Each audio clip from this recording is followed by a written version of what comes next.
Chapitre 33. J'ai fermé les yeux, et j'ai mis les mains dessus, et j'ai tâché d'oublier le présent dans le passé. Tandis que je rêve, les souvenirs de mon enfance et de ma jeunesse me reviennent un à un, doux, calmes, riants, comme des îles de fleurs sur ce gouffre de pensées noires et confuses qui tourbillonnent dans mon cerveau.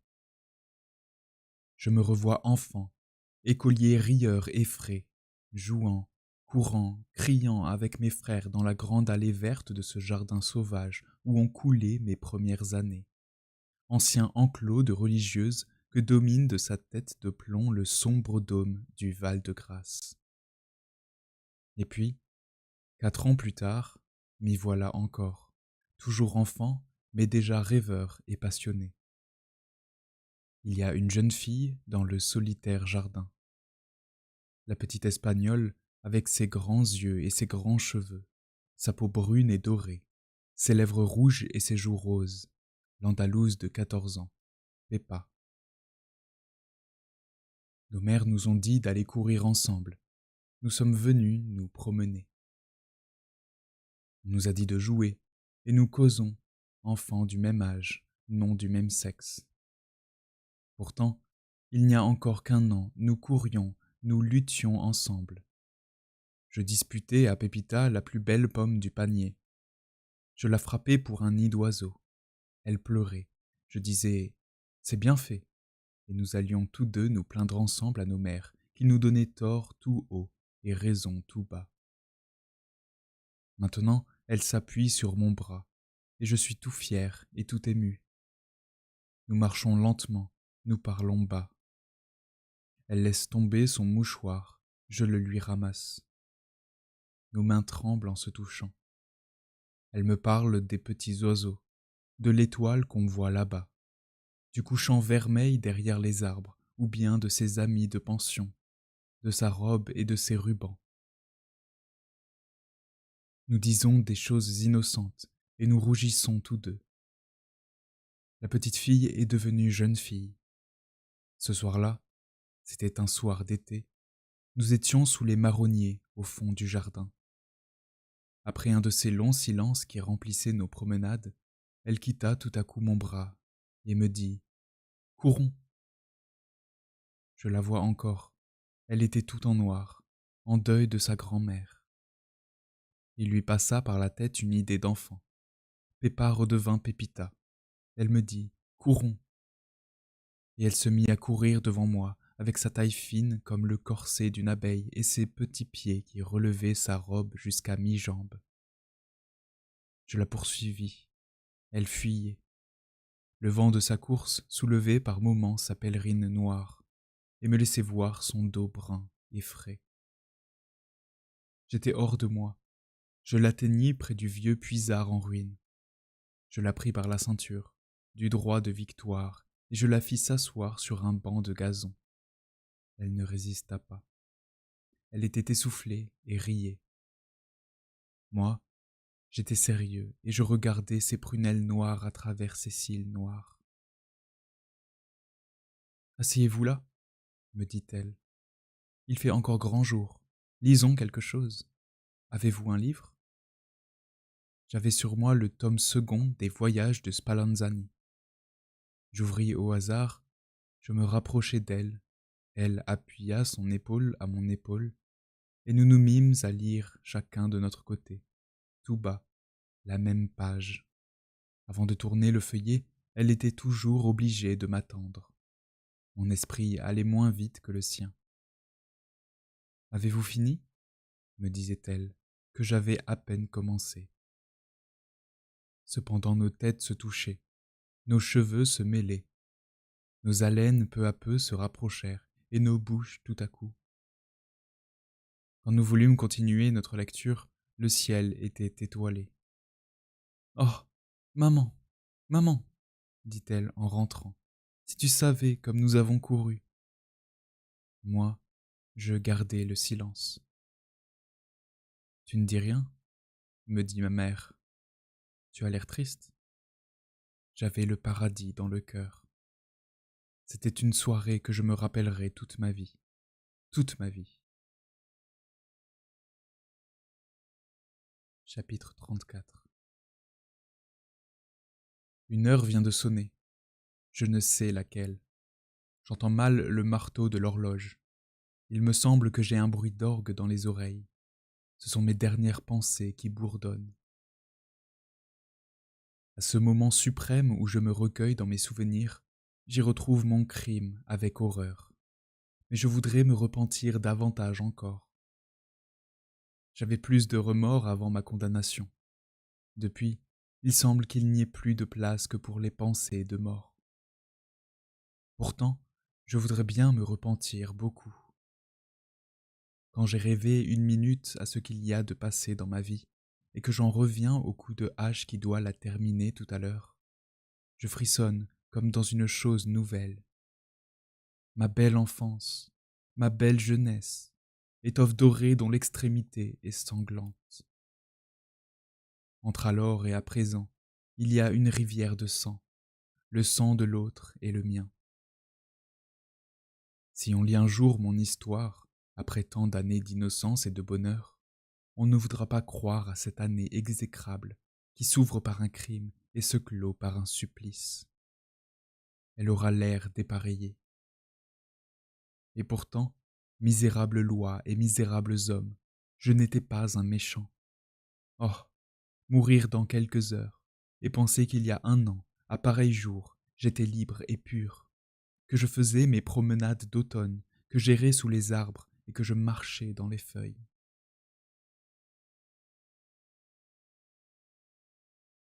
Chapitre 35.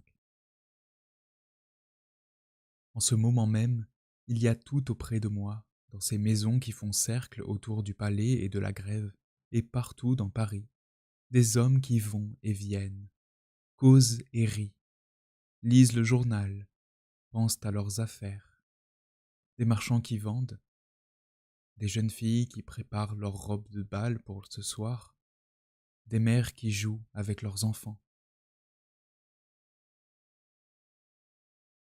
Chapitre 36. Je me souviens qu'un jour, étant enfant, j'allais voir le bourdon de Notre-Dame. J'étais déjà étourdi d'avoir monté le sombre escalier en colimaçon, d'avoir parcouru la frêle galerie qui lie les deux tours, d'avoir eu Paris sous les pieds, quand j'entrai dans la cage de pierre et de charpente où pend le bourdon avec son battant, qui pèse 1 millier. J'avançai en tremblant sur les planches mal jointes, regardant à distance cette cloche si fameuse parmi les enfants et le peuple de Paris, et ne remarquant pas sans effroi que les auvents couverts d'ardoises qui entourent le clocher de leurs plans inclinés étaient au niveau de mes pieds.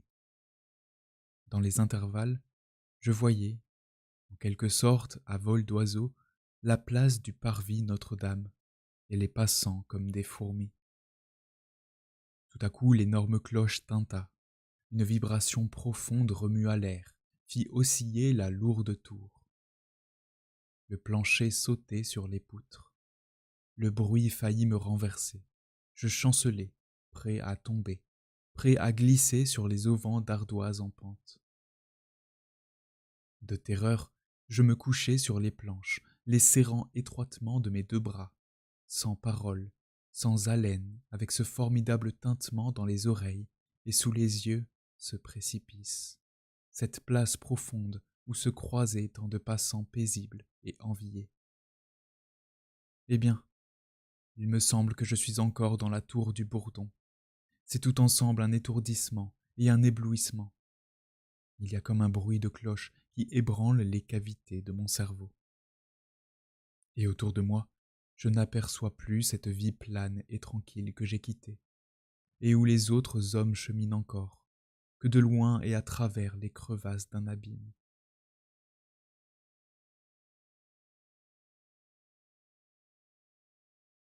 Chapitre 37.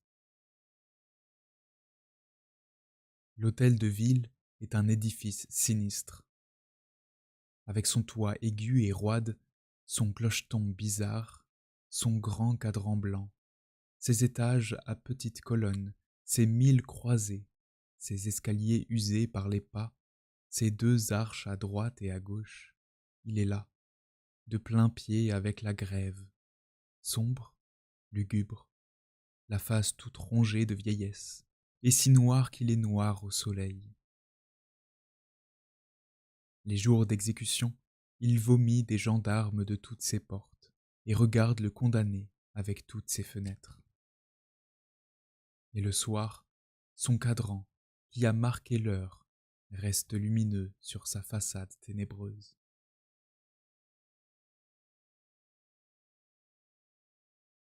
Chapitre 38. Il est 1h15. Voici ce que j'éprouve maintenant. Une violente douleur de tête, les reins froids, le front brûlant. Chaque fois que je me lève ou que je me penche, il me semble qu'il y a un liquide qui flotte dans mon cerveau et qui fait battre ma cervelle contre les parois du crâne. J'ai des tressaillements convulsifs, et de temps en temps la plume tombe de mes mains comme par une secousse galvanique. Les yeux me cuisent comme si j'étais dans la fumée. J'ai mal dans les coudes. Encore 2h45 et je serai guéri. Chapitre 39. Ils disent que ce n'est rien, qu'on ne souffre pas, que c'est une fin douce, que la mort de cette façon est bien simplifiée. Qu'est-ce donc que cette agonie de 6 semaines et ce râle de tout un jour? Qu'est-ce que les angoisses de cette journée irréparable qui s'écoule si lentement et si vite? Qu'est-ce que cette échelle de torture qui aboutit à l'échafaud? Apparemment, ce n'est pas là souffrir. Ce ne sont pas les mêmes convulsions, que le sang s'épuise goutte à goutte ou que l'intelligence s'éteigne pensée par pensée. Et puis, on ne souffre pas. En sont-ils sûrs? Qui le leur a dit? Compte-t-on que jamais une tête coupée se soit dressée sanglante au bord du panier et qu'elle ait crié au peuple? Cela ne fait pas de mal. Y a-t-il des morts de leur façon qui soient venus les remercier et leur dire: c'est bien inventé, tenez-vous-en là, la mécanique est bonne? Est-ce Robespierre? Est-ce Louis XVI? Non, rien. Moins qu'une minute, moins qu'une seconde, et la chose est faite. Se sont-ils jamais mis seulement en pensée à la place de celui qui est là, au moment où le lourd tranchant qui tombe mord la chair, rompt les nerfs, brise les vertèbres? Mais quoi? Une demi-seconde. La douleur est escamotée. Horreur. Chapitre 40. Il est singulier que je pense sans cesse au roi.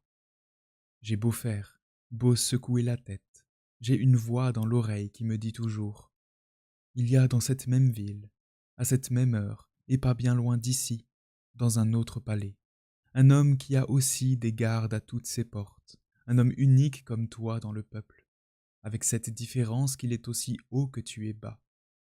Sa vie entière, minute par minute, n'est que gloire, grandeur, délices, enivrement.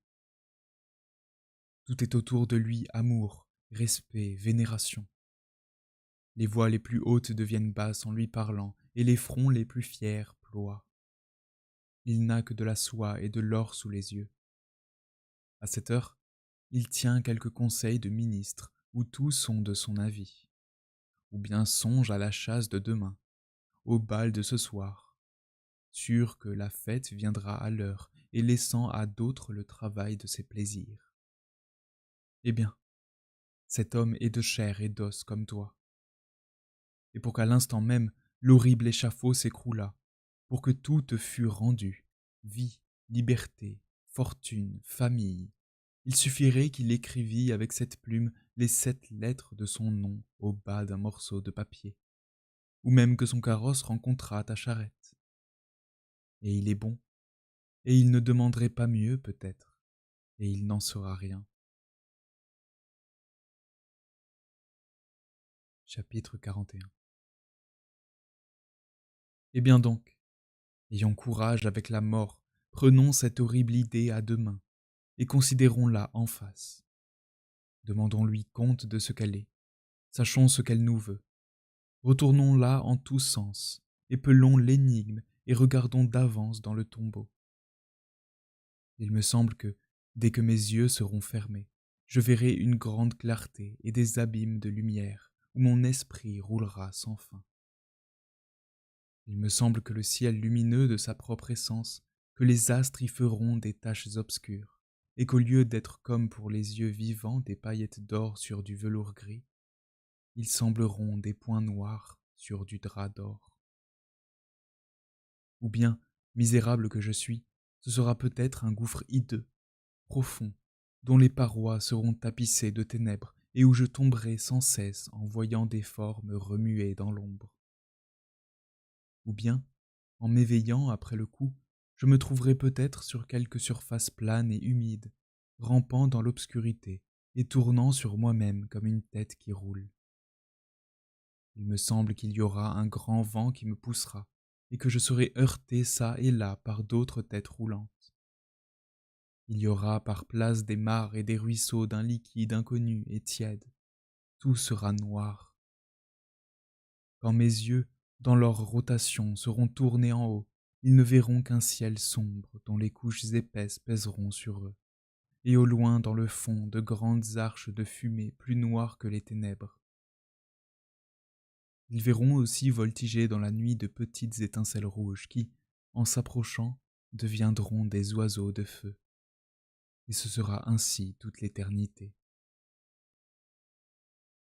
Il se peut bien aussi qu'à certaines dates, les morts de la grève se rassemblent par de noires nuits d'hiver sur la place qui est à eux. Ce sera une foule pâle et sanglante, et je n'y manquerai pas.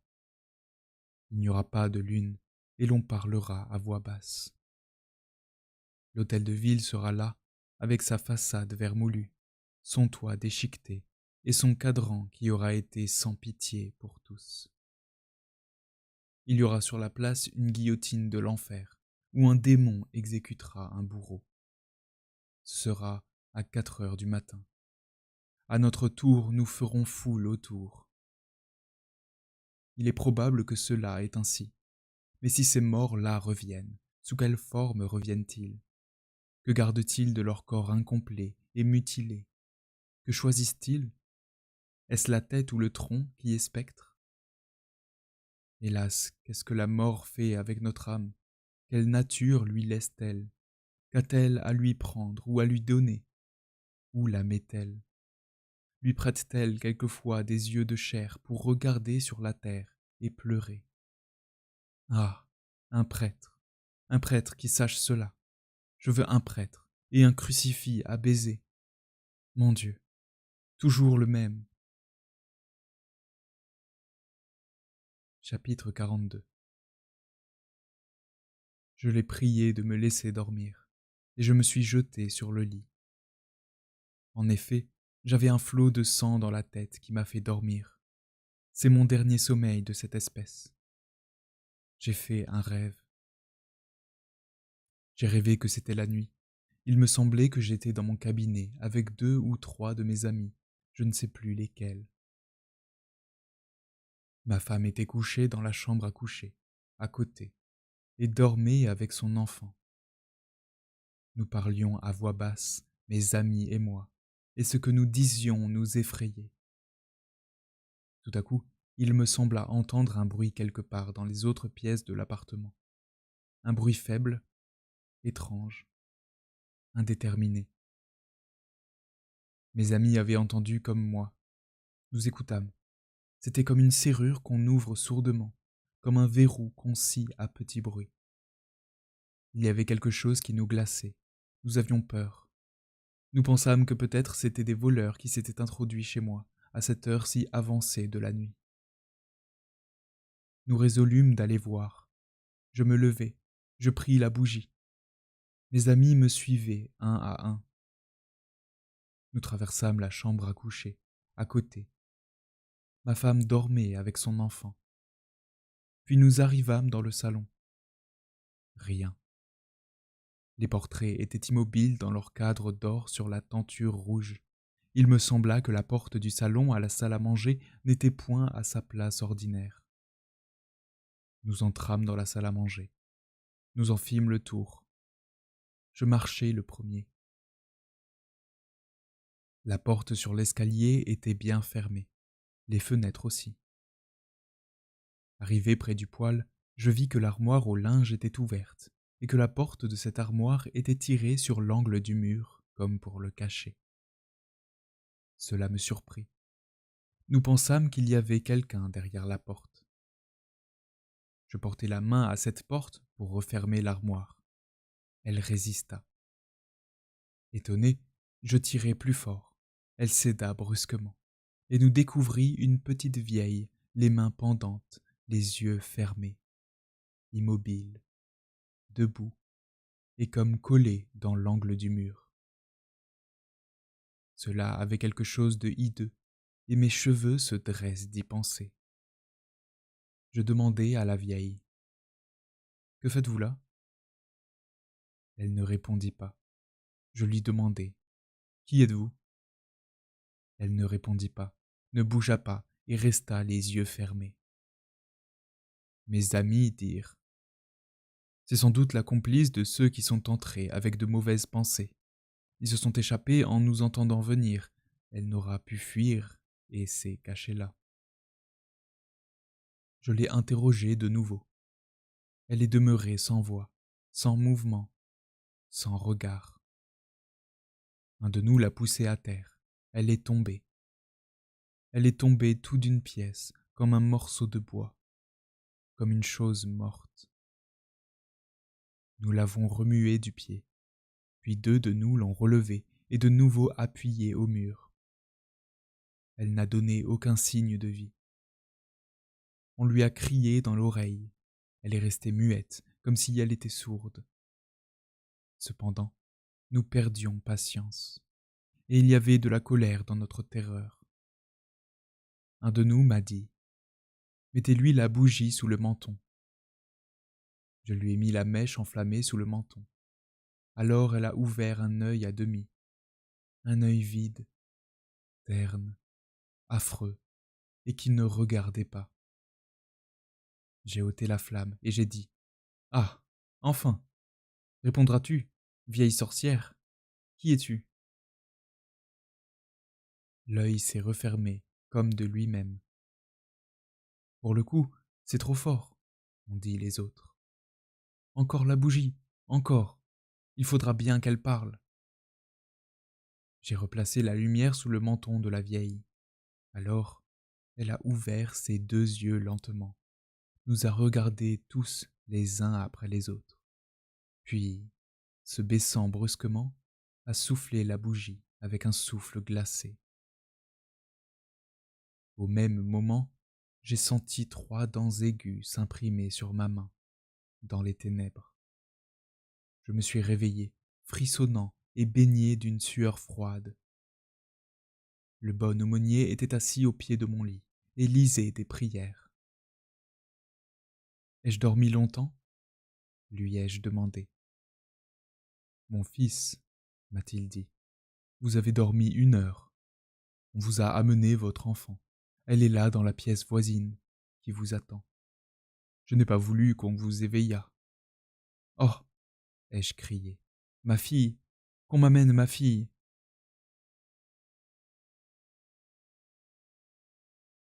Chapitre 43. Elle est fraîche, elle est rose, elle a de grands yeux, elle est belle. On lui a mis une petite robe qui lui va bien. Je l'ai prise, je l'ai enlevée dans mes bras. Je l'ai assise sur mes genoux, je l'ai baisée sur ses cheveux. Pourquoi pas avec sa mère ? Sa mère est malade, sa grand-mère aussi. C'est bien. Elle me regardait d'un air étonné. Caressée, embrassée, dévorée de baisers et se laissant faire, mais jetant de temps en temps un coup d'œil inquiet sur sa bonne, qui pleurait dans le coin. Enfin j'ai pu parler. « Marie » ai-je dit, « ma petite Marie. » Je la serrai violemment contre ma poitrine enflée de sanglots. Elle a poussé un petit cri. Oh, vous me faites du mal, monsieur, m'a-t-elle dit.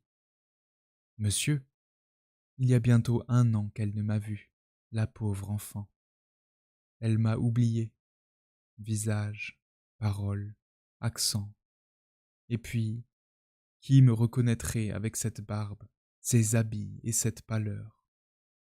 Quoi? Déjà effacée de cette mémoire, la seule que j'eusse voulu vivre? Quoi? Déjà plus père, être condamné à ne plus entendre ce mot de la langue des enfants, si doux qu'il ne peut rester dans celle des hommes. Papa.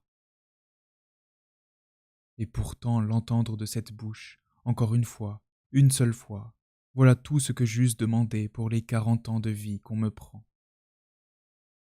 Écoute, Marie, lui ai-je dit en joignant ses 2 petites mains dans les miennes. Est-ce que tu ne me connais point? Elle m'a regardé avec ses beaux yeux et a répondu. Ah bien non. Regarde bien, ai-je répété. Comment, tu ne sais pas qui je suis? Si, a-t-elle dit, un monsieur. Hélas, n'aimer ardemment qu'un seul être au monde, l'aimer avec tout son amour, et l'avoir devant soi, qui vous voit et vous regarde, vous parle et vous répond, et ne vous connaît pas. Ne vouloir de consolation que de lui, et qu'il soit le seul qui ne sache pas qu'il vous en faut, parce que vous allez mourir.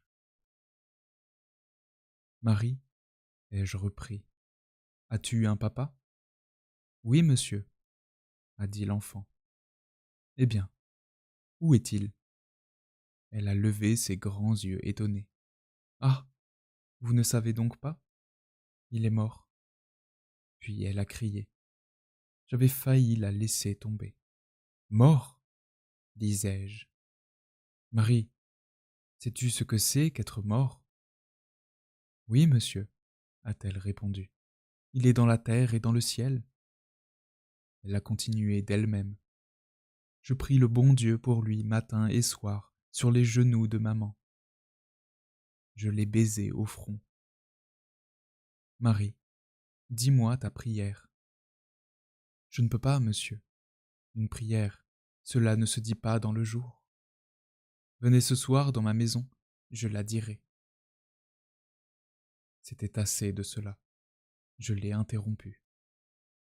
Marie, c'est moi qui suis ton papa. Ah, m'a-t-elle dit. J'ai ajouté. Veux-tu que je sois ton papa? L'enfant s'est détourné. Non, mon papa était bien plus beau. Je l'ai couverte de baisers et de larmes. Elle a cherché à se dégager de mes bras en criant. Vous me faites mal avec votre barbe. Alors, je l'ai replacée sur mes genoux, en la couvant des yeux. Et puis je l'ai questionnée. Marie, sais-tu lire? Oui, a-t-elle répondu. Je sais bien lire. Maman me fait lire mes lettres. Voyons, lis un peu, lui ai-je dit en lui montrant un papier qu'elle tenait chiffonné dans une de ses petites mains. Elle a hoché sa jolie tête. Ah bien, je ne sais lire que des fables. Essaye toujours. Voyons, lis. Elle a déployé le papier et s'est mise à épeler avec son doigt. A, R, ar, R, T, Ré, arrêt. Je lui ai arraché cela des mains. C'est ma sentence de mort qu'elle me lisait. Sa bonne avait eu le papier pour 1 sou. Il me coûtait plus cher, à moi. Il n'y a pas de parole pour ce que j'éprouvais. Ma violence l'avait effrayée. Elle pleurait presque. Tout à coup, elle me dit « Rendez-moi donc mon papier, tiens, c'est pour jouer. » Je l'ai remise à sa bonne. Emportez-la. Et je suis retombé sur ma chaise, sombre, désert, désespéré. À présent, il devrait venir. Je ne tiens plus à rien. La dernière fibre de mon cœur est brisée. Je suis bon pour ce qu'ils vont faire. Chapitre 45. Le prêtre est bon, le gendarme aussi. Je crois qu'ils ont versé une larme quand j'ai dit qu'on m'emporta mon enfant. C'est fait. Maintenant il faut que je me roidisse en moi-même, et que je pense fermement au bourreau, à la charrette, aux gendarmes, à la foule sur le pont, à la foule sur le quai, à la foule aux fenêtres, et à ce qu'il y aura exprès pour moi sur cette lugubre place de Grève, qui pourrait être pavée des têtes qu'elle a vues tomber. Je crois que j'ai encore 1 heure pour m'habituer à tout cela. Chapitre 45. Et tout ce peuple rira, battra des mains, applaudira.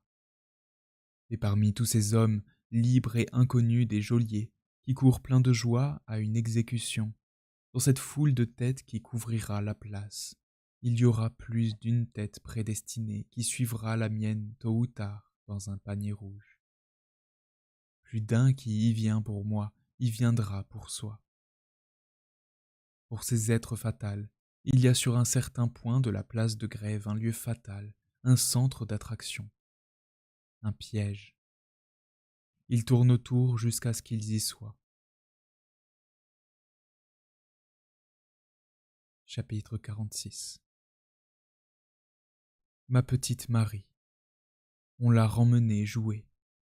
Elle regarde la foule par la portière du fiacre et ne pense déjà plus à ce monsieur. Peut-être aurais-je encore le temps d'écrire quelques pages pour elle, avant qu'elle les lise un jour et qu'elle pleure dans 15 ans pour aujourd'hui. Oui, il faut qu'elle sache par moi mon histoire et pourquoi le nom que je lui laisse est sanglant. 47. Mon histoire. Note de l'éditeur. On n'a pu encore retrouver les feuillets qui se rattachaient à celui-ci. Peut-être comme ceux qui suivent semblent l'indiquer, le condamné n'a-t-il pas eu le temps de les écrire. Il était tard quand cette pensée lui est venue.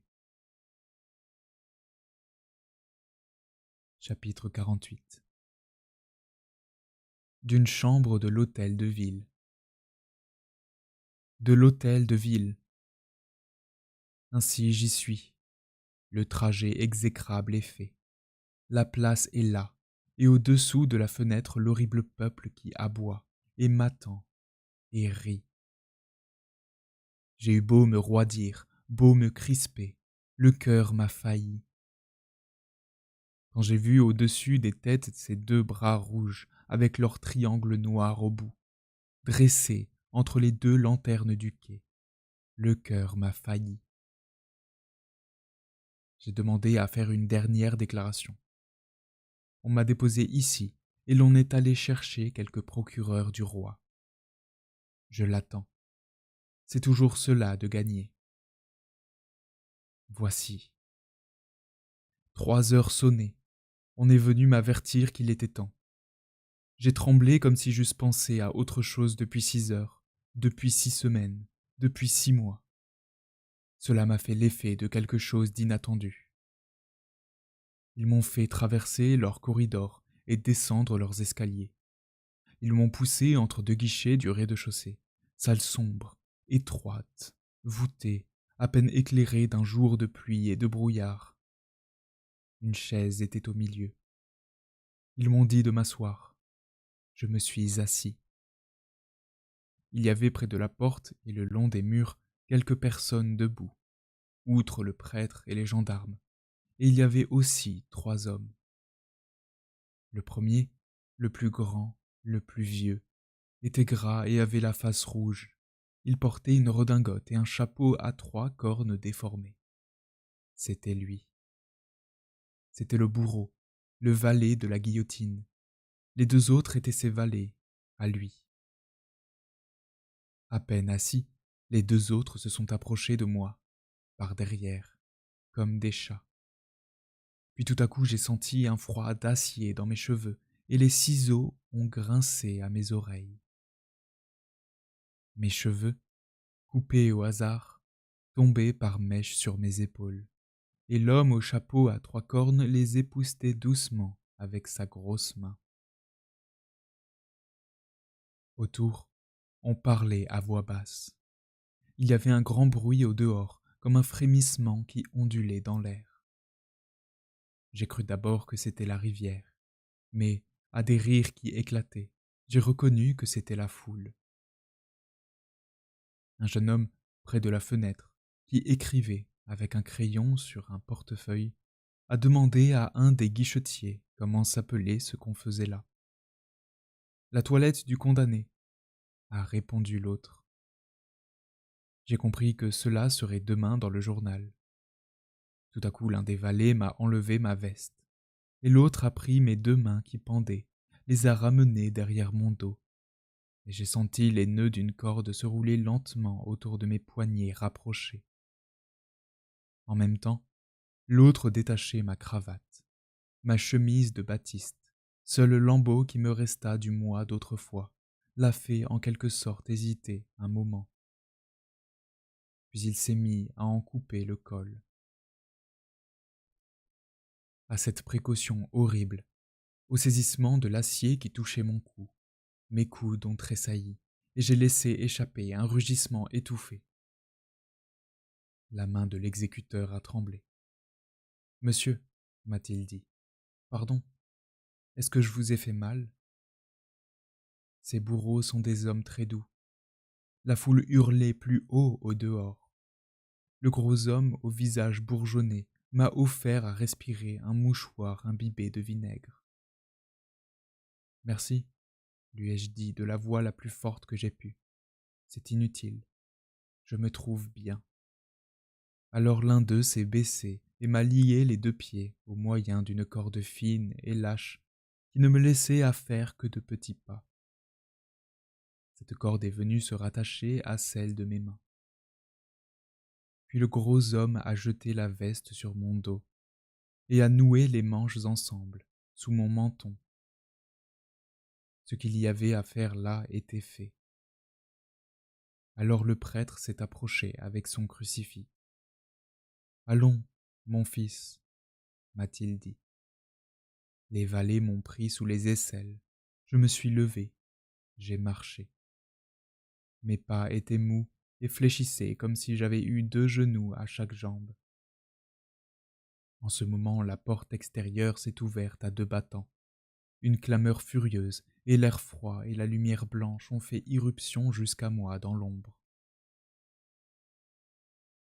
Du fond du sombre guichet, j'ai vu brusquement tout à la fois, à travers la pluie, les 1000 têtes hurlantes du peuple entassées pêle-mêle sur la rampe du grand escalier du palais. À droite, de plain-pied avec le seuil, un rang de chevaux de gendarmes, dont la porte basse ne me découvrait que les pieds de devant et les poitrails. En face, un détachement de soldats en bataille.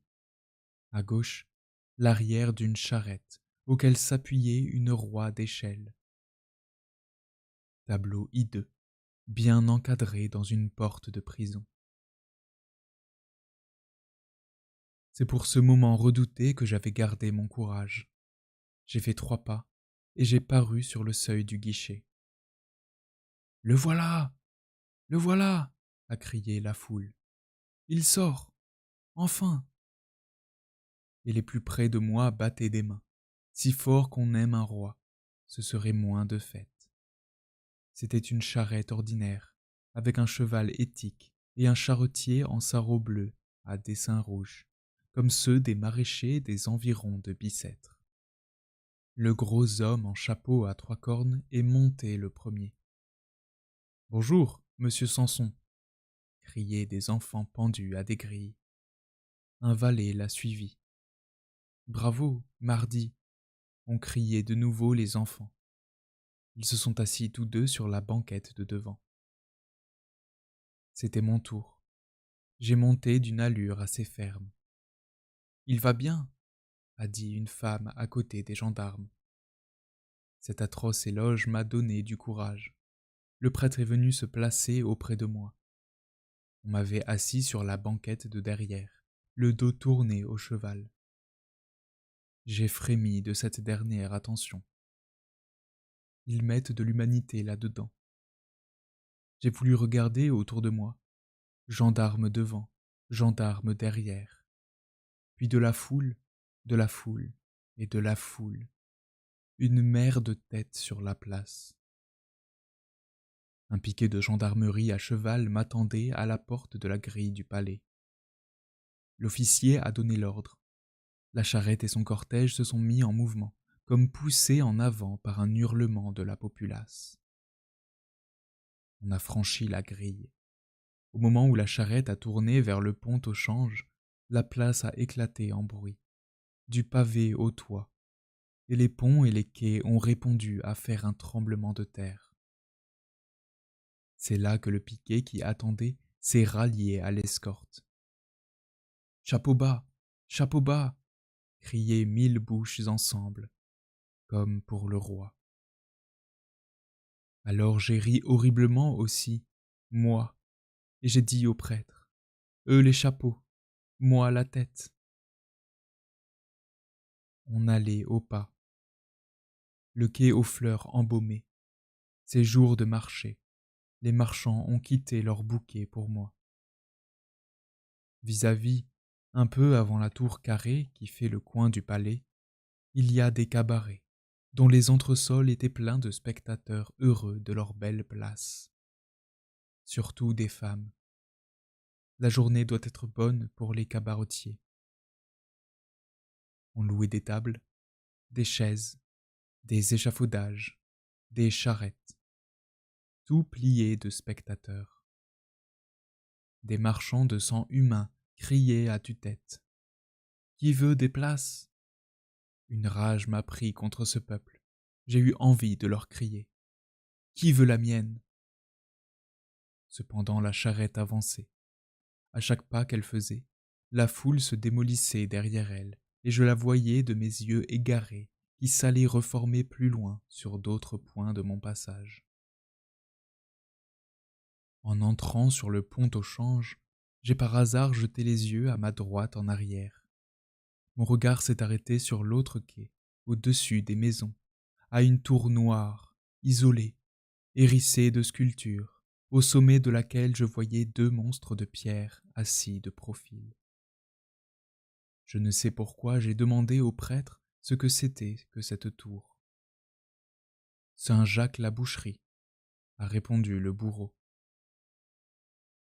J'ignore comment cela se faisait. Dans la brume, et malgré la pluie fine et blanche qui rayait l'air comme un réseau de fils d'araignées, rien de ce qui se passait autour de moi ne m'a échappé. Chacun de ces détails m'a porté sa torture. Les mots manquent aux émotions. Vers le milieu de ce pont au change, si large et si encombré que nous cheminions à peine, l'horreur m'a pris violemment. Oula. Vers le milieu de ce pont au change, si large et si encombré que nous cheminions à grand-peine, l'horreur m'a pris violemment. J'ai craint de défaillir, dernière vanité. Alors je me suis étourdi moi-même pour être aveugle et pour être sourd à tout, excepté au prêtre, dont j'entendais à peine les paroles entrecoupées de rumeurs. J'ai pris le crucifix et je l'ai baisé. « Ayez pitié de moi, ai-je dit, ô mon Dieu !» Et j'ai tâché de m'abîmer dans cette pensée. Mais chaque cahot de la dure charrette me secouait. Puis tout à coup je me suis senti un grand froid. La pluie avait traversé mes vêtements et mouillé la peau de ma tête à travers mes cheveux coupés et courts. « Vous tremblez de froid, mon fils ?» m'a demandé le prêtre. « Oui, » ai-je répondu. « Hélas, pas seulement de froid. » Au détour du pont, des femmes m'ont plaint d'être si jeune. Nous avons pris le fatal quai. Je commençais à ne plus voir, à ne plus entendre. Toutes ces voix, toutes ces têtes aux fenêtres, aux portes, aux grilles des boutiques, aux branches des lanternes, ces spectateurs avides et cruels, cette foule où tous me connaissaient et où je ne connaissais personne. Cette route pavée, et muré de visages humains. J'étais ivre, stupide, insensé. C'est une chose insupportable que le poids de tant de regards appuyés sur vous. Je vacillais donc sur le banc, ne prêtant même plus d'attention au prêtre et au crucifix. Dans le tumulte qui m'enveloppait, je ne distinguais plus les cris de pitié et les cris de joie, les rires des plaintes, les voix du bruit. Tout cela était une rumeur qui résonnait dans ma tête comme dans un écho de cuivre. Mes yeux lisaient machinalement les enseignes des boutiques. Une fois, l'étrange curiosité me prit de tourner la tête et de regarder vers quoi j'avançais. C'était une dernière bravade de l'intelligence, mais le corps ne voulut pas. Ma nuque resta paralysée et d'avance comme morte. J'entrevis seulement de côté, à ma gauche, au-delà de la rivière, la tour de Notre-Dame qui, vue de là, cache l'autre. C'est celle où est le drapeau. Il y avait beaucoup de monde et qui devait bien voir. Et la charrette allait, allait, et les boutiques passaient, et les enseignes se succédaient, écrites, peintes, dorées, et la populace riait et trépignait dans la boue, et je me laissais aller, comme à leurs rêves ceux qui sont endormis. Tout à coup, la série des boutiques qui occupaient mes yeux s'est coupée à l'angle de la place. La voix de la foule est devenue plus vaste, plus glapissante, plus joyeuse encore. La charrette s'est arrêtée subitement et j'ai failli tomber la face sur les planches. Le prêtre m'a soutenu. Courage, a-t-il murmuré. Alors on a apporté une échelle à l'arrière de la charrette. Il m'a donné le bras. Je suis descendu. Puis j'ai fait un pas. Puis je me suis retourné pour en faire un autre. Et je n'ai pu. Entre les deux lanternes du quai, j'avais vu une chose sinistre. Oh, c'était la réalité. Je me suis arrêté, comme chancelant déjà du coup. J'ai une dernière déclaration à faire, ai-je crié faiblement.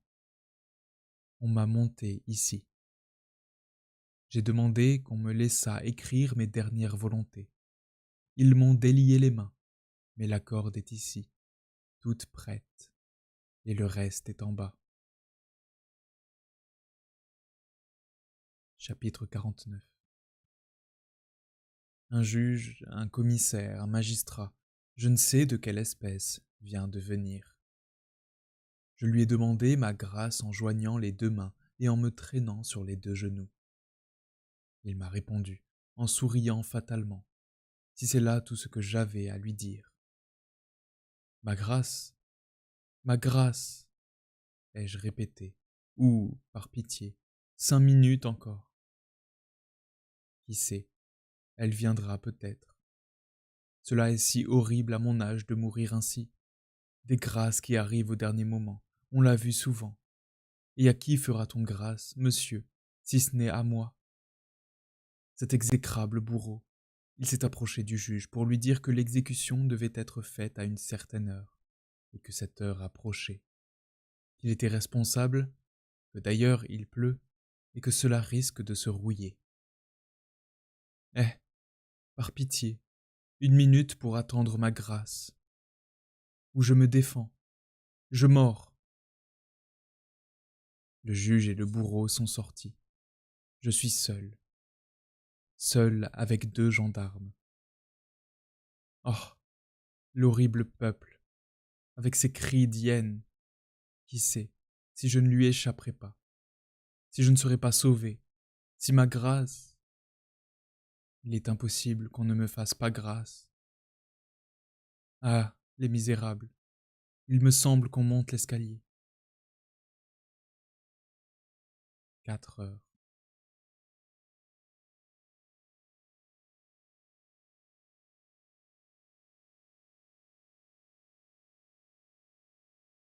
Préface de 1832.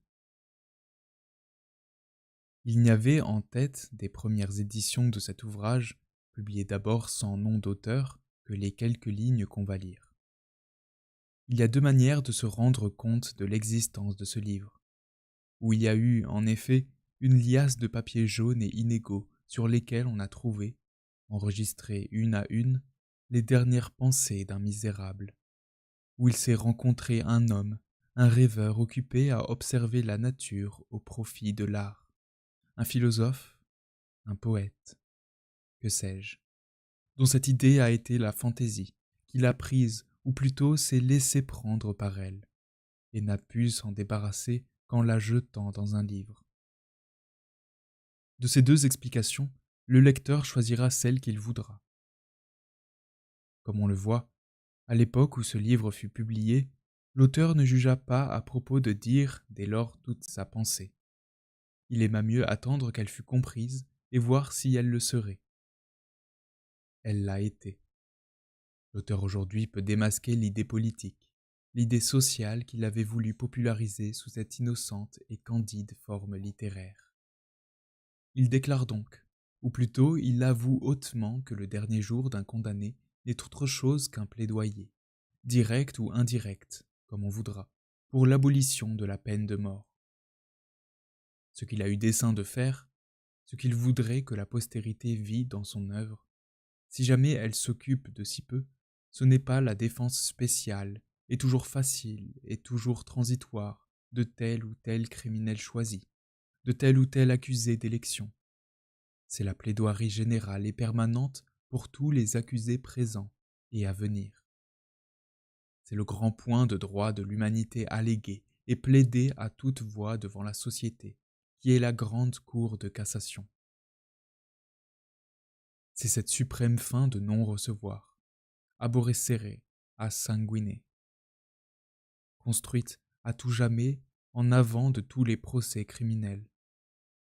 C'est la sombre et fatale question qui palpite obscurément au fond de toutes les causes capitales sous les triples épaisseurs de pathos dont l'enveloppe la rhétorique sanglante des gens du roi. C'est la question de vie et de mort, dis-je, déshabillé, dénudé, dépouillé des entortillages sonores du parquet, brutalement mise au jour et posée où il faut qu'on la voie, où il faut qu'elle soit, où elle est réellement, dans son vrai milieu, dans son milieu horrible, non au tribunal, mais à l'échafaud, non chez le juge, mais chez le bourreau. Voilà ce qu'il a voulu faire. Si l'avenir lui décernait un jour la gloire de l'avoir fait, ce qu'il n'ose espérer, il ne voudrait pas d'autre couronne. Il le déclare donc, et il le répète. Il occupe, au nom de tous les accusés possibles, innocents ou coupables, devant toutes les cours, tous les prétoires, tous les jurys, toutes les justices. Ce livre est adressé à quiconque juge.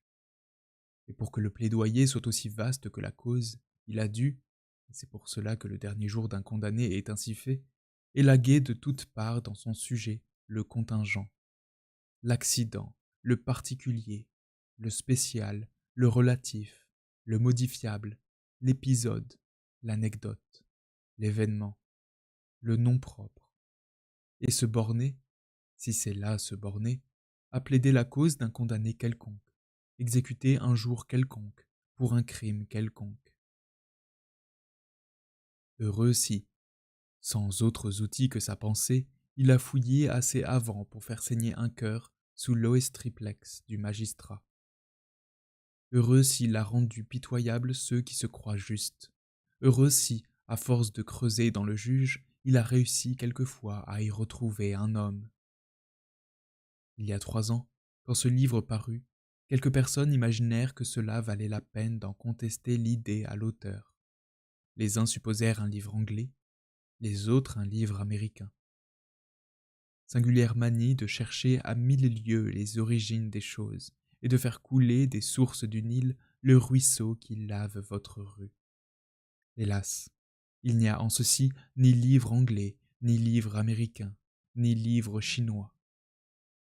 L'auteur a pris l'idée du dernier jour d'un condamné, non dans un livre. Il n'a pas l'habitude d'aller chercher ses idées si loin. mais là où vous pourriez tous la prendre.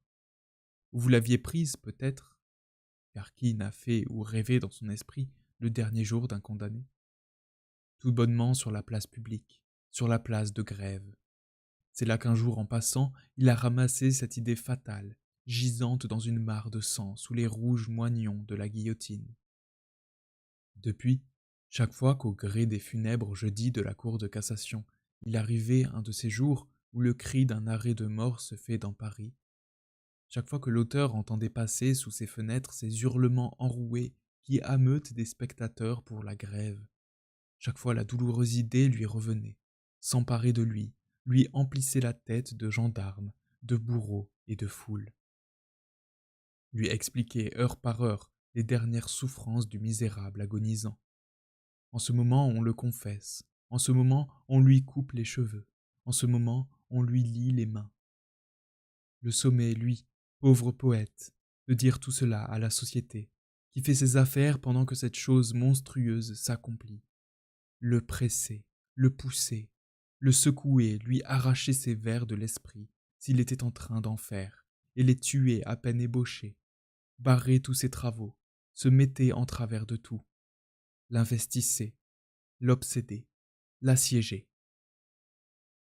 C'était un supplice qui commençait avec le jour et qui durait comme celui du misérable qu'on torturait au même moment jusqu'à 4 heures.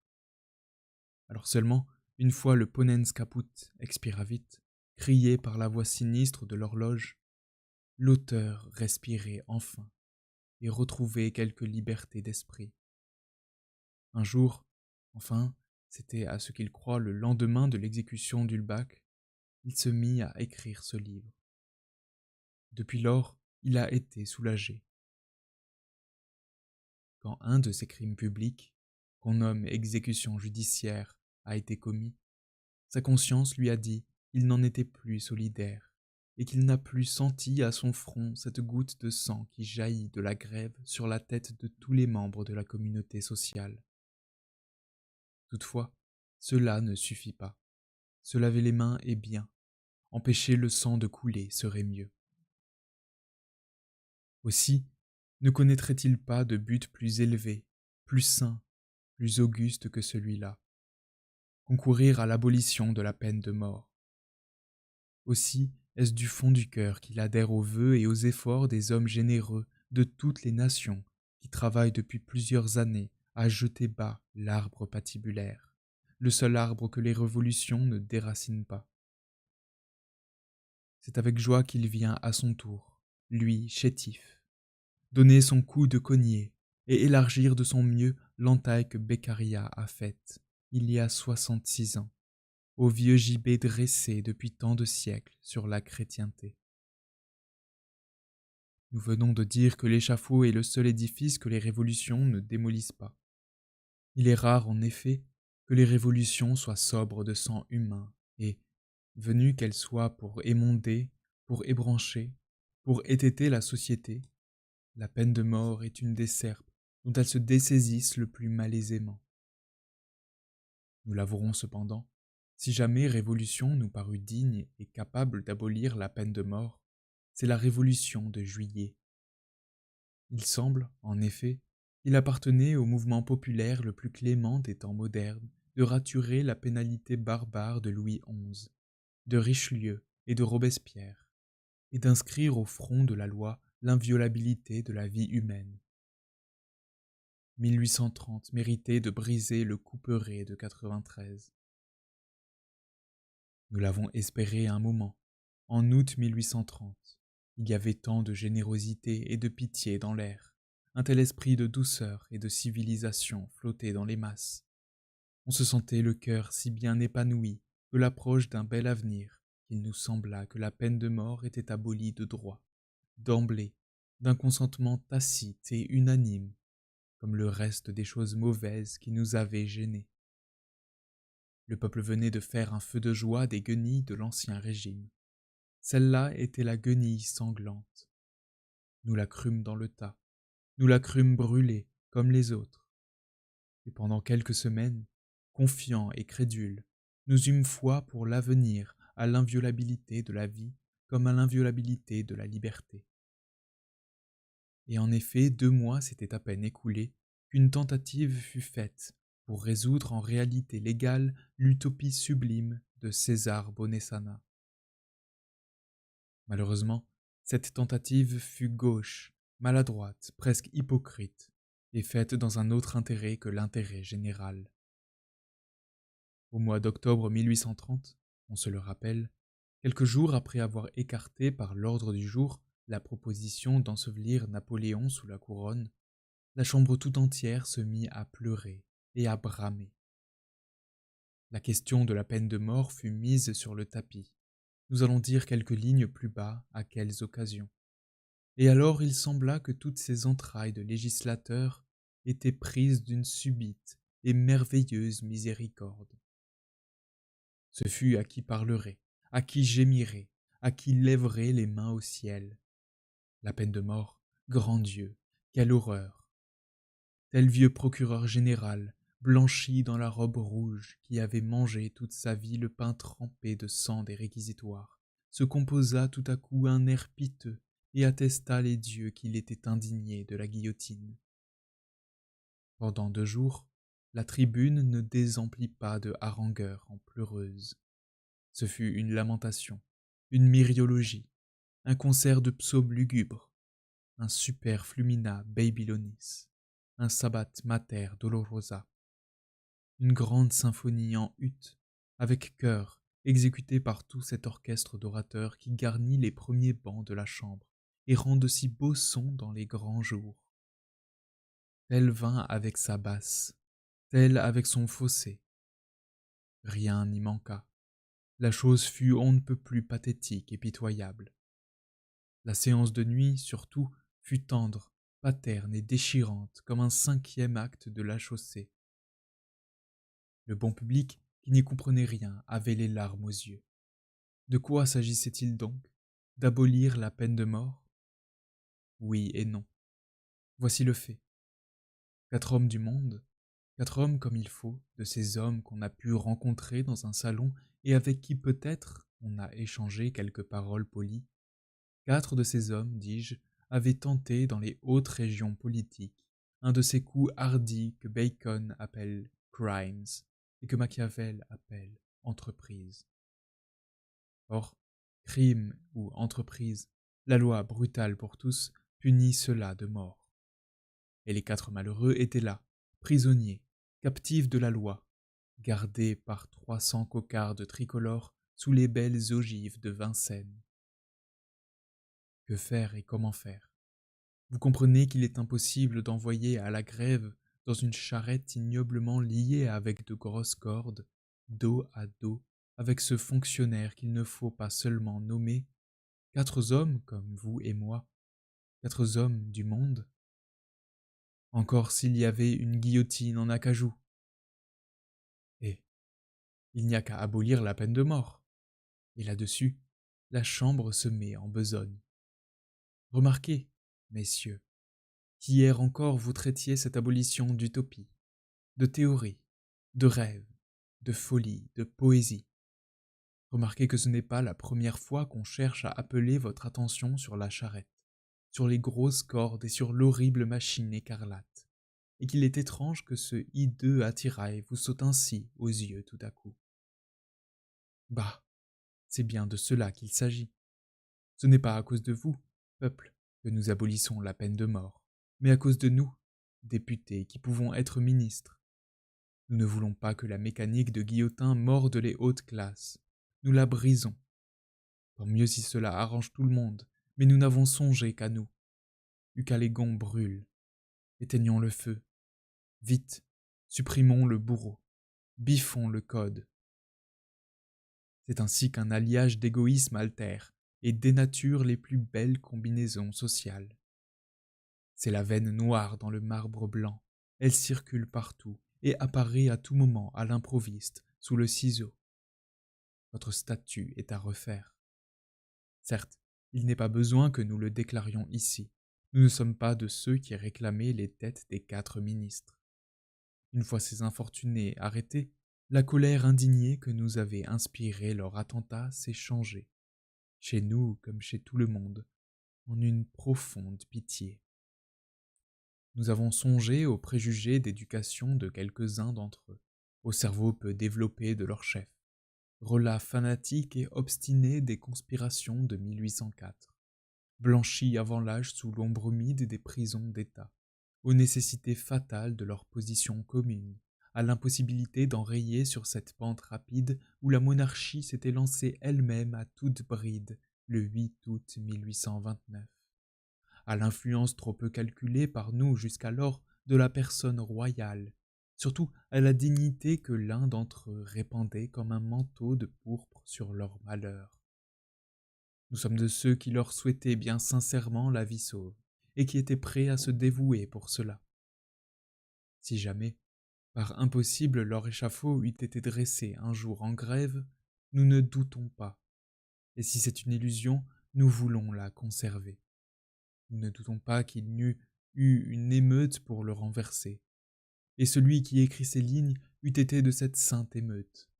Car il faut bien le dire aussi, dans les crises sociales de tous les échafauds, l'échafaud politique est le plus abominable, le plus funeste, le plus vénéneux, le plus nécessaire à extirper.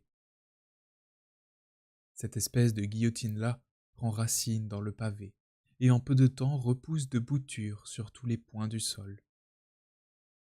En temps de révolution, prenez garde à la première tête qui tombe, elle met le peuple en appétit. Nous étions donc personnellement d'accord avec ceux qui voulaient épargner les 4 ministres, et d'accord de toute manière, par les raisons sentimentales comme par les raisons politiques. Seulement nous eussions mieux aimé que la Chambre choisit une autre occasion pour proposer l'abolition de la peine de mort. Si on l'avait proposé, cette souhaitable abolition, non à propos de 4 ministres tombés des Tuileries à Vincennes, mais à propos du premier voleur de grand chemin venu, à propos d'un de ces misérables que vous regardez à peine quand ils passent près de vous dans la rue, auquel vous ne parlez pas, dont vous évitez instinctivement le coudoiement poudreux. Malheureux dont l'enfance déguenillée a couru pieds nus dans la boue des carrefours, grelottant l'hiver au rebord des quais, se chauffant au soupirail des cuisines de Monsieur Véfour, chez qui vous dîniez, déterrant çà et là une croûte de pain dans un tas d'ordures, et l'essuyant avant de la manger, grattant tout le jour le ruisseau avec un clou pour y trouver un liard, n'ayant d'autre amusement que le spectacle gratis de la fête du roi et les exécutions en grève, cet autre spectacle gratis. Pauvre diable, que la faim pousse au vol et le vol au reste, enfant déshérité d'une société marâtre, que la maison de force prend à 12 ans, le bagne à 18, l'échafaud à 40. Infortuné qu'avec une école et un atelier vous auriez pu rendre bons, moraux, utiles, et dont vous ne savez que faire, les versant comme un fardeau inutile, tantôt dans la rouge fourmilière de Toulon, tantôt dans le muet enclos de Calmar, leur retranchant la vie après leur avoir volé la liberté. Si c'eût été à propos d'un de ces hommes que vous eussiez proposé d'abolir la peine de mort, oh, alors votre séance eût été vraiment digne, grande, sainte, majestueuse, vénérable. Depuis les augustes pères de Trente, invitant les hérétiques au concile au nom des entrailles de Dieu, per viscera Dei, parce qu'on espère leur conversion, jamais assemblée d'hommes n'aurait présenté au monde spectacle plus sublime, plus illustre et plus miséricordieux. Il a toujours appartenu à ceux qui sont vraiment forts et vraiment grands d'avoir souci du faible et du petit. Un conseil de Brahmine serait beau prenant en main la cause du paria. Et ici, la cause du paria, c'était la cause du peuple. En abolissant la peine de mort, à cause de lui et sans attendre que vous fussiez intéressé dans la question, vous faisiez plus qu'une œuvre politique, vous faisiez une œuvre sociale. Tandis que vous n'avez même pas fait une œuvre politique en essayant de l'abolir, non pour l'abolir, mais pour sauver 4 malheureux ministres pris la main dans le sac des coups d'État. Qu'est-il arrivé? C'est que, comme vous n'étiez pas sincère, on a été défiant. Quand le peuple a vu qu'on voulait lui donner le change, il s'est fâché contre toute la question en masse, et, chose remarquable, il a pris fait et cause pour cette peine de mort dont il supporte pourtant tout le poids. C'est votre maladresse qui l'a amené là. En abordant la question de biais et sans franchise, vous l'avez compromise pour longtemps. Vous jouiez la comédie. On l'a sifflé. Cette farce pourtant, quelques esprits avaient eu la bonté de la prendre au sérieux. Immédiatement après la fameuse séance, ordre avait été donné aux procureurs généraux, par un garde des sceaux honnête homme, de suspendre indéfiniment toute exécution capitale. C'était en apparence un grand pas. Les adversaires de la peine de mort respirèrent. Mais leur illusion fut de courte durée. Le procès des ministres fut mené à fin. Je ne sais quel arrêt fut rendu. Les 4 vies furent épargnées. Ham fut choisi comme juste milieu entre la mort et la liberté. Ces divers arrangements, une fois faits, toute peur s'évanouit dans l'esprit des hommes d'État dirigeants, et, avec la peur, l'humanité s'en alla. Il ne fut plus question d'abolir le supplice capital, et une fois qu'on n'eut plus besoin d'elle, l'utopie redevint utopie, la théorie, théorie, la poésie, poésie. Il y avait pourtant toujours dans les prisons quelques malheureux condamnés vulgaires qui se promenaient dans les préaux depuis 5 ou 6 mois, respirant l'air tranquille, désormais sûrs de vivre, prenant leur sursis pour leur grâce. Mais attendez. Le bourreau, à vrai dire, avait eu grand peur. Le jour où il avait entendu les faiseurs de loi parler humanité, philanthropie, progrès, il s'était cru perdu. Il s'était caché, le misérable. Il s'était blotti sous sa guillotine, mal à l'aise au soleil de juillet, comme un oiseau de nuit en plein jour, tâchant de se faire oublier, se bouchant les oreilles et n'osant souffler. On ne le voyait plus depuis 6 mois. Il ne donnait plus signe de vie. Peu à peu, cependant, il s'était rassuré dans ses ténèbres. Il avait écouté du côté des chambres et n'avait pas entendu prononcer son nom. Plus de ces grands mots sonores dont il avait eu si grande frayeur, plus de commentaires déclamatoires du traité des délits et des peines.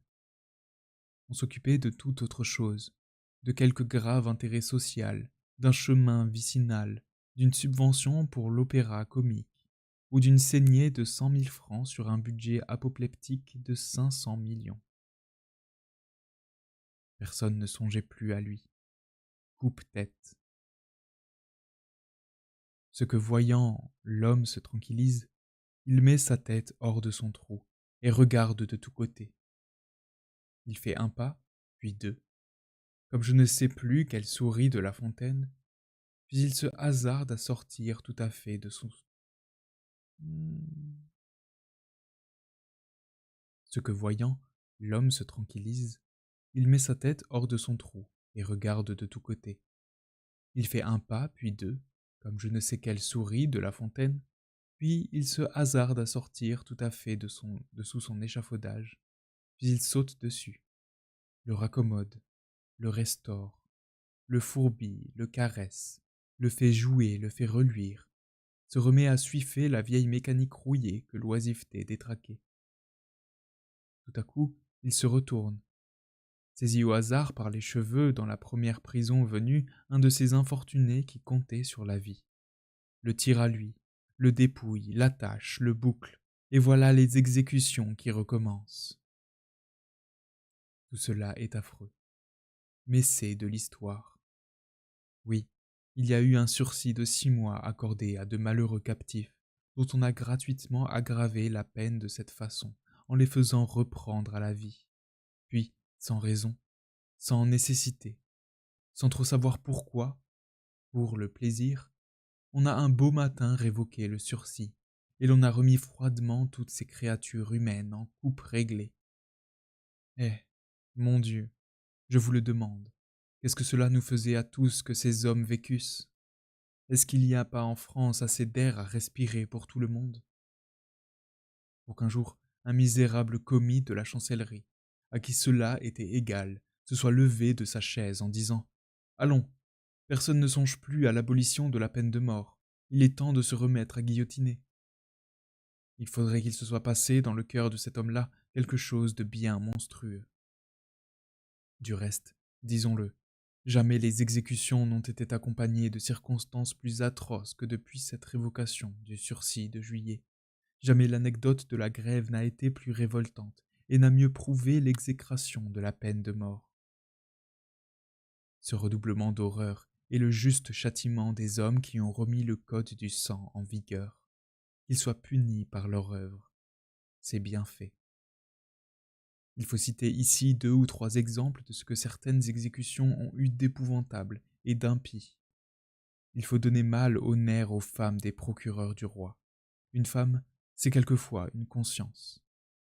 Dans le Midi, vers la fin du mois de septembre dernier, nous n'avons pas bien présent à l'esprit le lieu, le jour, ni le nom du condamné, mais nous les retrouverons si l'on conteste le fait. Et nous croyons que c'est à Pamiers, vers la fin de septembre donc, on vient trouver un homme dans sa prison, où il jouait tranquillement aux cartes. On lui signifie qu'il faut mourir dans 2 heures, ce qui le fait trembler de tous ses membres, car depuis 6 mois que l'on l'oubliait, il ne comptait plus sur la mort. On le rase, on le tond, on le garrotte, on le confesse. Puis on le brouette entre 4 gendarmes, et à travers la foule au lieu de l'exécution. Jusqu'ici rien que de simple. C'est comme cela que cela se fait. Arrivé à l'échafaud, le bourreau le prend au prêtre, l'emporte, le ficelle sur la bascule, l'enfourne. Je me sers ici du mot d'argot, puis il lâche le couperet. Le lourd triangle de fer se détache avec peine, tombe en cahotant dans ses rainures, et voici l'horrible qui commence. Entaille l'homme sans le tuer. L'homme pousse un cri affreux. Le bourreau déconcerté relève le couperet et le laisse retomber. Le couperet mord le cou du patient une seconde fois, mais ne le tranche pas. Le patient hurle, la foule aussi. Le bourreau rehisse encore le couperet, espérant mieux du 3e coup. Point.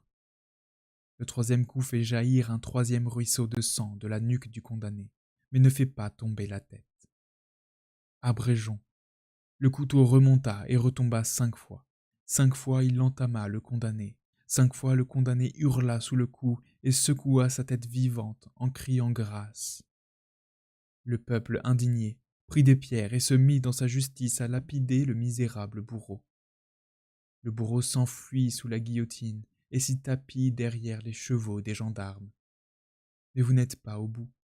Le supplicié, se voyant seul sur l'échafaud, s'était redressé sur la planche, et là, debout, effroyable, ruisselant de sang, soutenant sa tête à demi coupée qui pendait sur son épaule.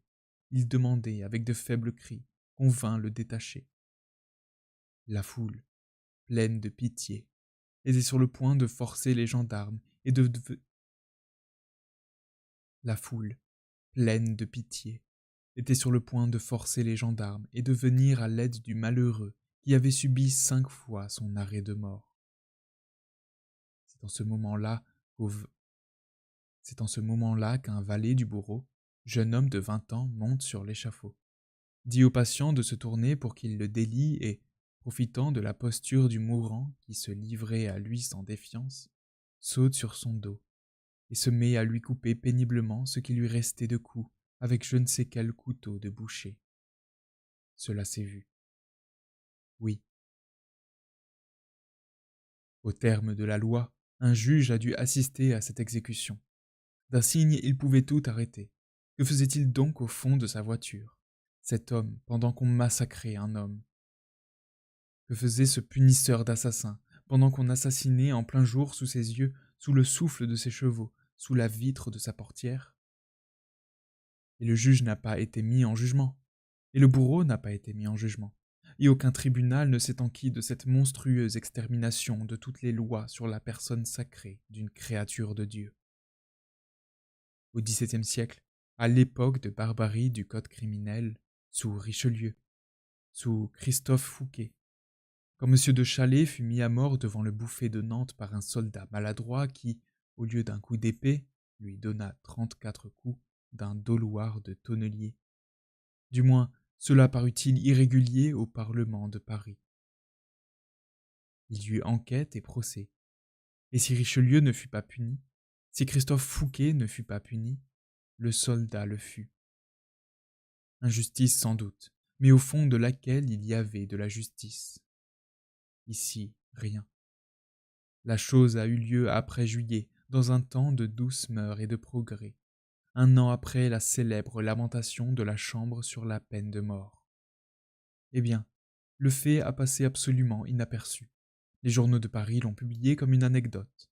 Personne n'a été inquiété. On a su seulement que la guillotine avait été disloquée exprès par quelqu'un qui voulait nuire à l'exécuteur des hautes œuvres. C'était un valet du bourreau, chassé par son maître qui, pour se venger, lui avait fait cette malice. Ce n'était qu'une espièglerie. Continuons. À Dijon, il y a 3 mois, on a mené au supplice une femme. Une femme. Cette fois encore, le couteau du docteur Guillotin a mal fait son service. La tête n'a pas été tout à fait coupée.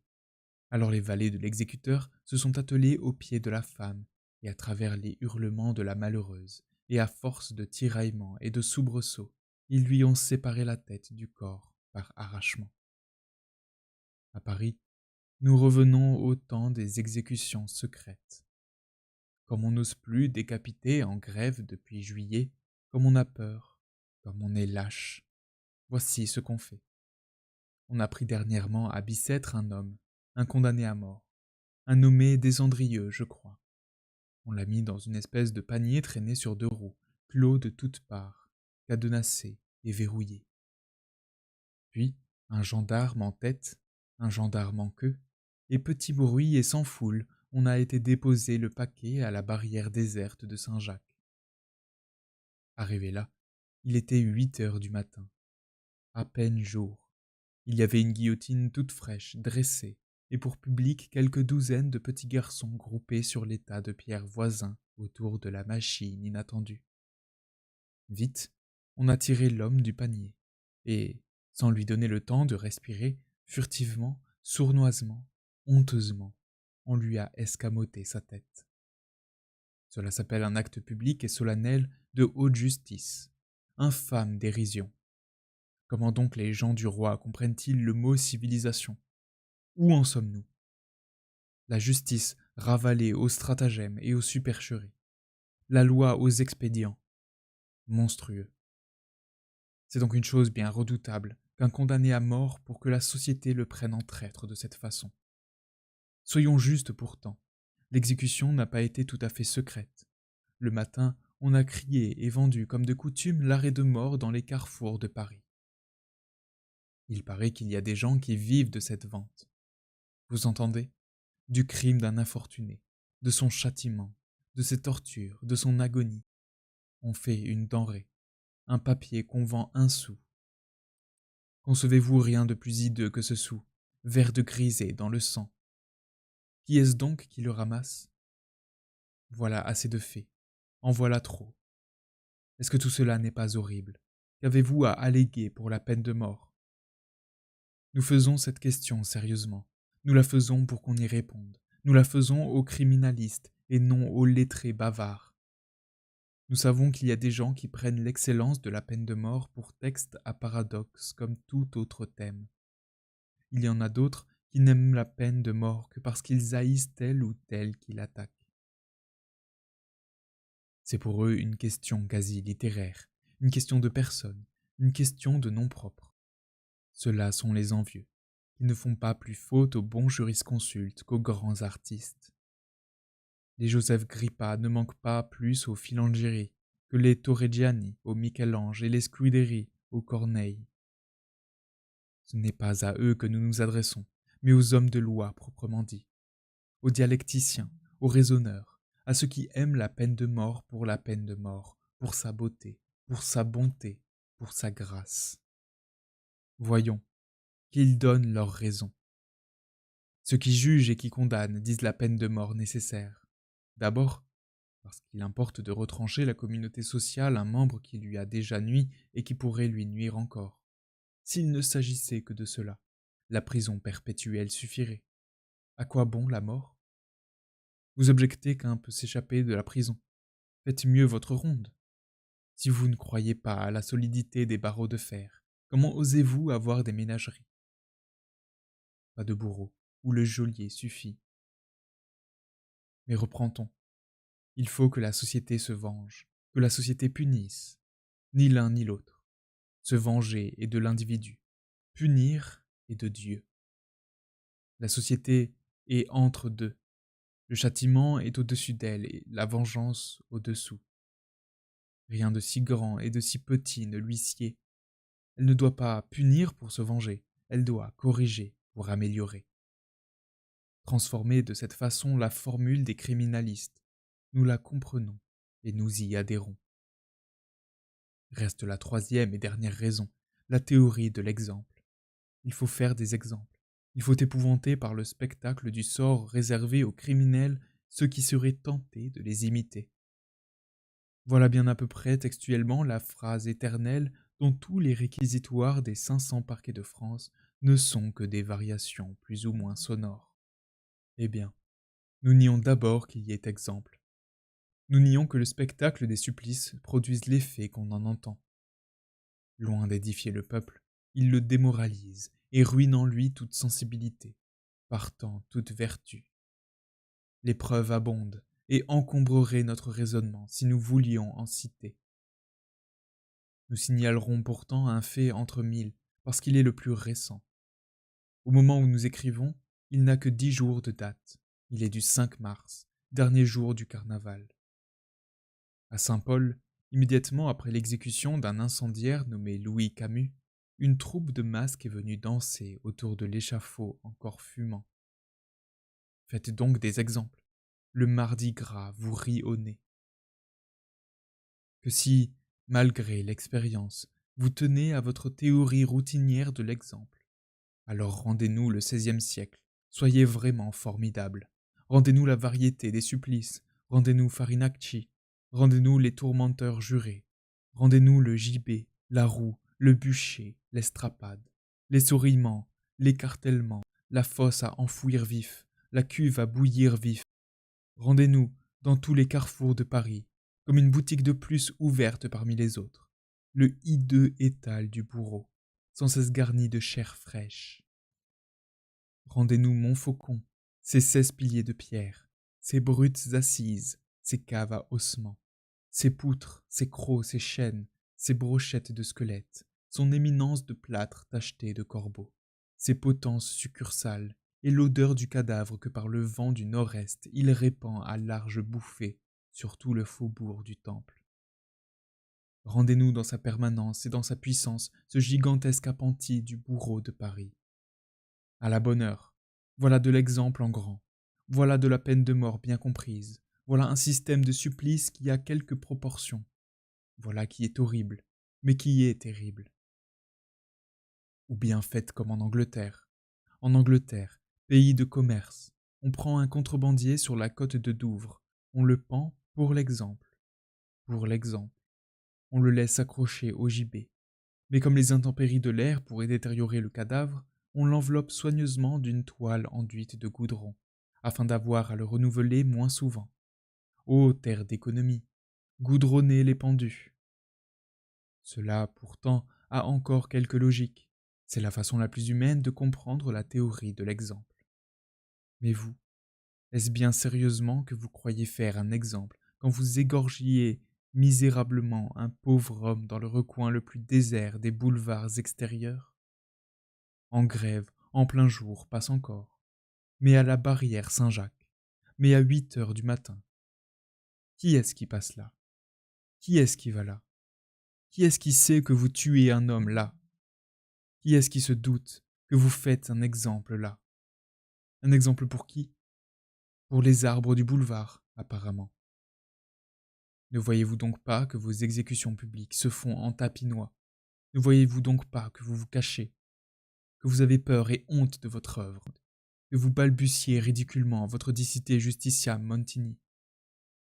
Qu'au fond, vous êtes ébranlé, interdit, inquiet, peu certain d'avoir raison, gagné par le doute général, coupant des têtes par routine et sans trop savoir ce que vous faites. Ne sentez-vous pas au fond du cœur que vous avez tout au moins perdu le sentiment moral et social de la mission de sang que vos prédécesseurs, les vieux parlementaires, accomplissaient avec une conscience si tranquille? La nuit, ne retournez-vous pas plus souvent que la tête sur votre oreiller? D'autres avant vous ont ordonné des exécutions capitales, mais ils s'estimaient dans le droit, dans le juste, dans le bien. Jouvenel des Ursins se croyait un juge. Élie de Thorette se croyait un juge. Laubardemont, la Régnie et Laffemas eux-mêmes se croyaient des juges.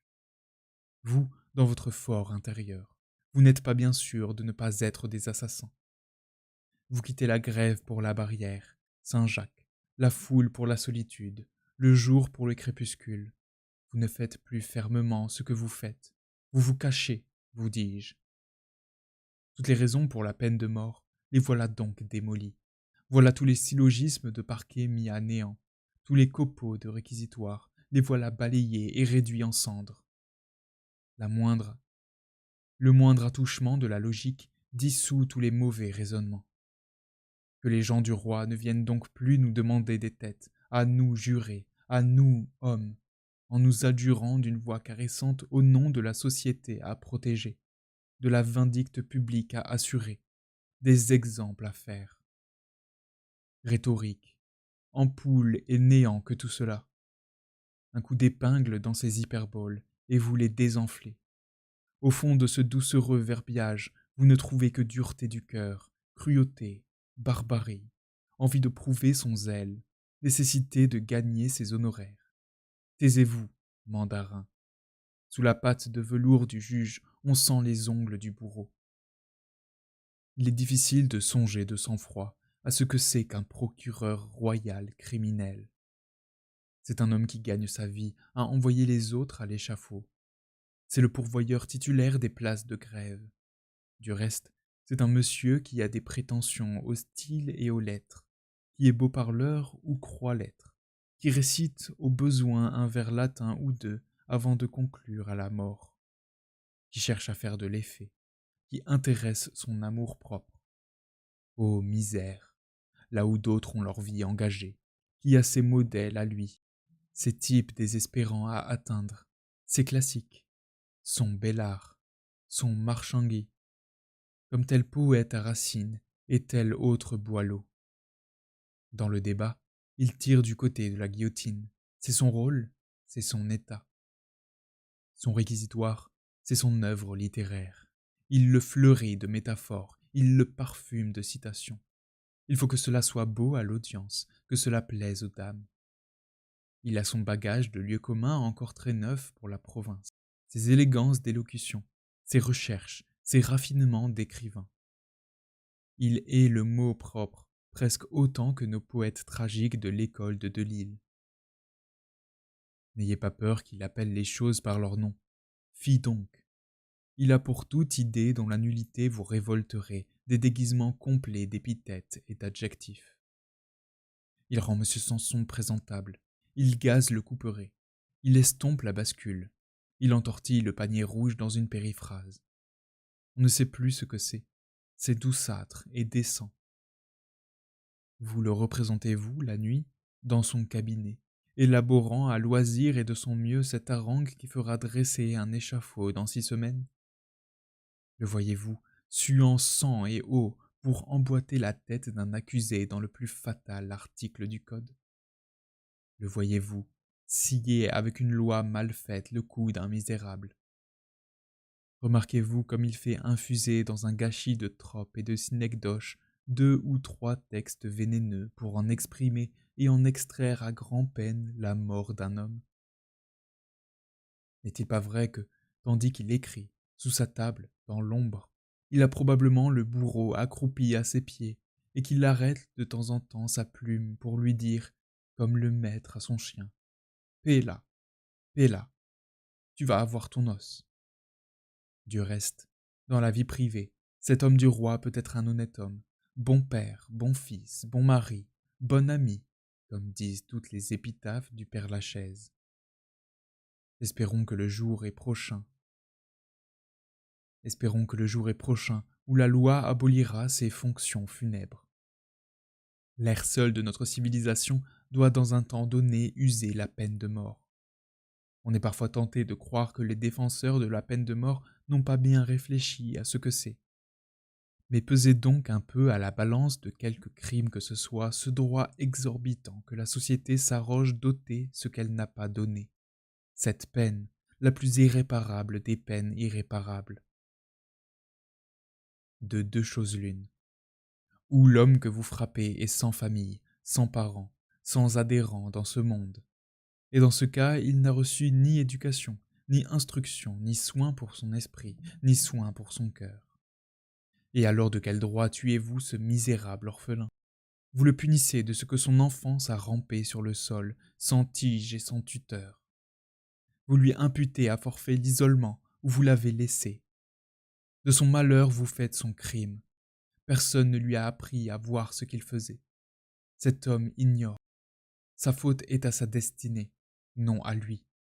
Vous frappez un innocent. Ou cet homme a une famille, et alors croyez-vous que le coup dont vous l'égorgez ne blesse que lui seul? Que son père, que sa mère, que ses enfants n'enseigneront pas? Non. En le tuant, vous décapitez toute sa famille. Et ici encore vous frappez des innocents. Gauche et aveugle pénalité qui, de quelque côté qu'elle se tourne, frappe l'innocent. Cet homme, ce coupable qui a une famille, séquestrez-le. Dans sa prison, il pourra travailler encore pour les siens. Mais comment les fera-t-il vivre du fond de son tombeau? Et songez-vous sans frissonner à ce que deviendront ces petits garçons, ces petites filles, auxquels vous ôtez leur père, c'est-à-dire leur pain. Est-ce que vous comptez sur cette famille pour approvisionner dans 15 ans, eux, le bagne, elle, le musico? Oh, les pauvres innocents.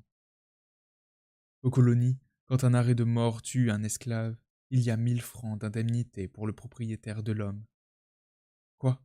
Vous dédommagez le maître, et vous n'indemnisez pas la famille? Ici aussi ne prenez-vous pas un homme à ceux qui le possèdent?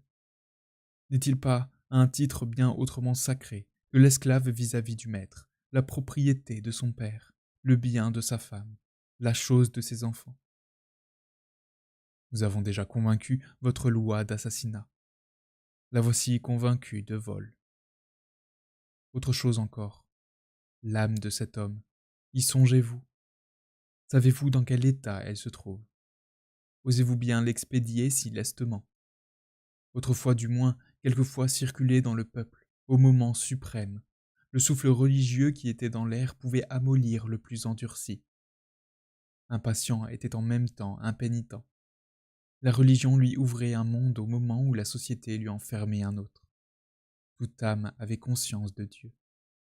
L'échafaud n'était qu'une frontière du ciel, mais quelle espérance mettez-vous sur l'échafaud maintenant que la grosse foule ne croit plus? Maintenant que toutes les religions sont attaquées du dry rot, comme ces vieux vaisseaux qui pourrissent dans nos ports et qui jadis peut-être ont découvert des mondes. Maintenant que les petits-enfants se moquent de Dieu, de quel droit lancez-vous dans quelque chose dont vous doutez vous-même les âmes obscures de vos condamnés, ces âmes telles que Voltaire et M. Pigault-Lebrun les ont faites? Vous les livrez à votre aumônier de prison, excellent vieillard sans doute, mais croit-il et fait-il croire? Ne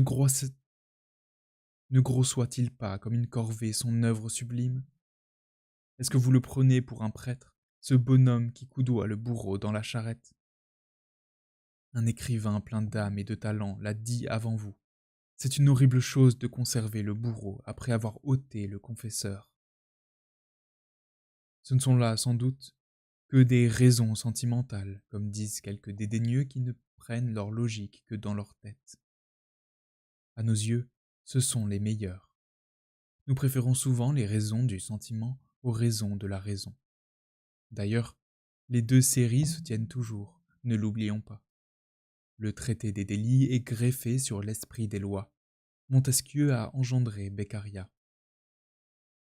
La raison est pour nous, le sentiment est pour nous, l'expérience est aussi pour nous. Dans les États modèles où la peine de mort est abolie, la masse des crimes capitaux suit d'année en année une baisse progressive. Pesez ceci. Nous ne demandons cependant pas pour le moment une brusque et complète abolition de la peine de mort, comme celle où s'était si étourdiment engagée la Chambre des députés. Nous désirons, au contraire, tous les essais, toutes les précautions, tous les tâtonnements de la prudence. D'ailleurs, nous ne voulons pas seulement l'abolition de la peine de mort, nous voulons un remaniement complet de la pénalité sous toutes ses formes, du haut en bas, depuis le verrou jusqu'au couperet, et le temps est un des ingrédients qui doivent entrer dans une pareille œuvre pour qu'elle soit bien faite. Nous comptons développer ailleurs sur cette matière le système d'idées que nous croyons applicable. Mais indépendamment des abolitions partielles pour le cas de fausses monnaies, d'incendies, de vols qualifiés, etc., nous demandons que dès à présent, dans toutes les affaires capitales, le président soit tenu de poser au jury cette question. L'accusé a-t-il agi par passion ou par intérêt?